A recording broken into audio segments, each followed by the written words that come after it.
So now we have our defensive house set up. We know where we want to protect the ice. And then we have to figure out what our assignments are, basically. Hockey is a fluid game, so it's not always you're not always going to go according to assignment, but basically how we want to set up the defensive assignments are. I'm going to erase the house now. Remember the house. And I'm going to basically just draw the ice in quarters here. And the easiest part is the wingers are going to play the high part of these quarters. So let's say the left wing is responsible for this quarter. The right wing responsible for this quarter.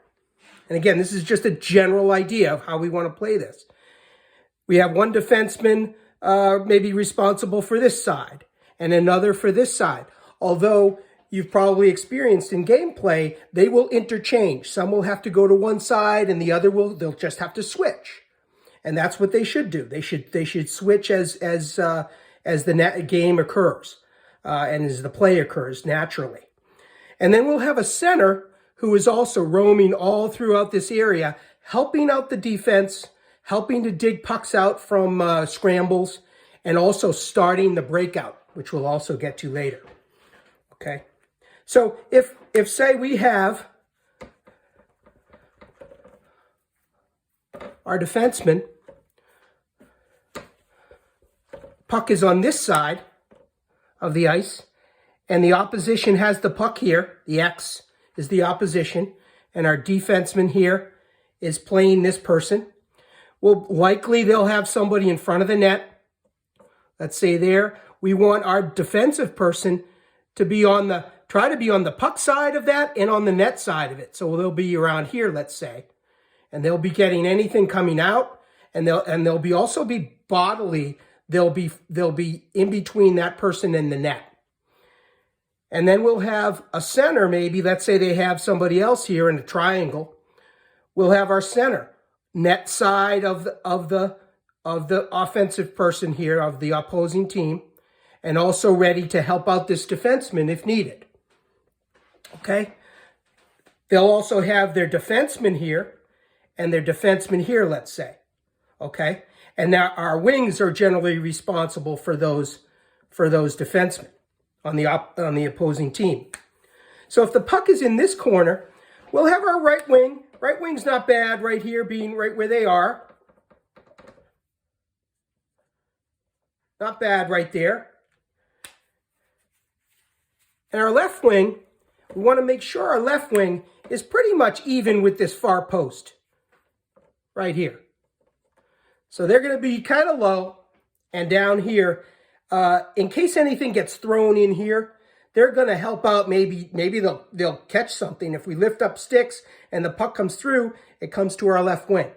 If not, they might have to help out something high coming out here. Maybe a puck comes out, their team comes out here, and this left wing will come up and lift up a stick from behind. What we definitely don't want is our left wing to be over here or over here when the puck is in this corner. No way. We want them about center ice, again, aligned with the far post here. Ready to jump out, help out here as needed. Okay? So definitely no here and no here. Now, let's say this puck comes up here. This person carries up here. And our right wing is going to stay here, but they're not going to completely overcommit over to this wall. We don't want to do that. Remember, we want to protect the house in here. So we're going to let them have this outside of the ice if we have to. And let's say they pass a puck up along the wall to their defenseman. This right wing is going to come right out on this defense person. You're going to come from the inside of the ice first. So you're not going to come like this. You're going to come right here, right from the inside, right from the house. And what you're going to try to do is force them to, at best, throw it back down the wall. You're going to pressure them to try to get there quickly so they don't get a shot on net. You also pressure them so that they can't get anything across. But if they do get something across to the defense person, this left wing is also doing that charge out here at that defense person really hard, okay? And again, forcing them to cough up a puck or throw it into a corner at best. That's what we're trying to achieve there. And of course, if the puck goes to the other corner, say this puck gets thrown over here, then this defenseman is likely going to go have to play that puck and may either be playing ahead of or defending this other person on the other team who is also probably going to go play that puck. Okay? This left wing is now going to come over here. See what's going on there. Again, well, maybe not too far over. About the dot, let's say. And see what's going on there. If they feel it's going to come up the wall, they can go further. If they're not sure, they can play here. Again, protecting the house. Let's say they, and so once this puck comes over here, the D that had been playing this person will now come to the front of the net. Boom. And you're covering somebody in front of the net. You're not just standing there. You might have somebody, this guy come over here and hop in the front of the net here. And then again, they might have another player out here, and our center's going to help there. And our center may also have to help with the puck as well. And their D will have moved over here.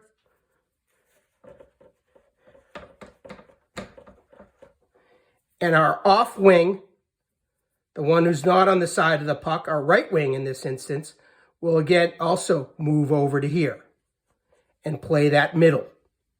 Okay? So our left wing has moved now to this side and is playing this more along the wall here, or at least from the dot out, pushing the play from the dot out, and our right wing is patrolling the middle here. Okay? I think that's about it for defensive positioning. There's a lot that happens, but that's roughly what we're looking to do there.